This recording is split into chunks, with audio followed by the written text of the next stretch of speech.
approach. So today, you will learn about how hand skills are impacted by challenges in sensory processing, functional vision, executive functioning, and behaviors. And I believe that these are the four main areas of deficits that we often see in children and adults with autism that's impacting their hand skills. So when I'm going to go into detail in terms of sensory processing, but this little girl has poor postural control, she has low muscle tone, so just squeezing, getting that proprioceptive input and squeezing to get the chocolate out is very meaningful for her, and it's strengthening her hands. She has dyspraxia, she has poor motor planning skills. Some people on the spectrum have poor motor planning skills. I'm sure all of you have worked with people who have poor motor planning skills. Not everyone on the spectrum has. Some people on the spectrum have really good fine motor skills, so everyone's really different. And my own son has Asperger's. He's on the very high end. He has a college degree in biology.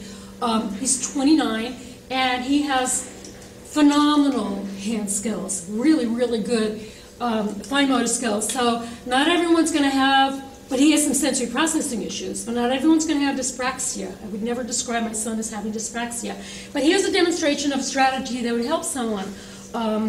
Cutting uphill, and this is a little trick I learned from reading Mary Bembo's books. Cutting uphill puts the wrist in the best anatomical position for cutting. And how many of you are familiar with Mary Bembo's work? Oh, quite a few of you. And how many of you who are familiar with Mary Bembo's work are over 30 years old? And over 40 years old. Okay, all right. She, not to pry, she's been around a long time, and I found from experience that in my younger audiences, they don't know who she is. So I always like to give her a little plug because I learned so much from her. And I don't know if she still gives seminars anymore, but I went to one of her seminars like 30 plus years ago when I was a new graduate, and that was just a great technique. And she has a book that talks about some different fine motor strategies that I just love.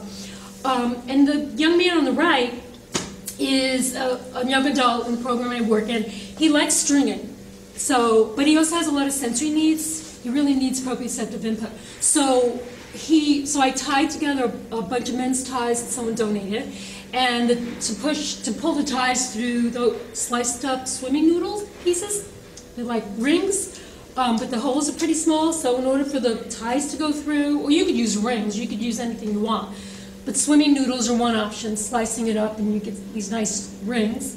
They don't work so great when people chew on them, so that's a consideration, but he uses force. And the fact that he's pulling and pulling and pulling to get those rings to go down is giving him that sensory input. So actually, all three pictures address some sensory processing issues, but I'm going to go into functional vision as well.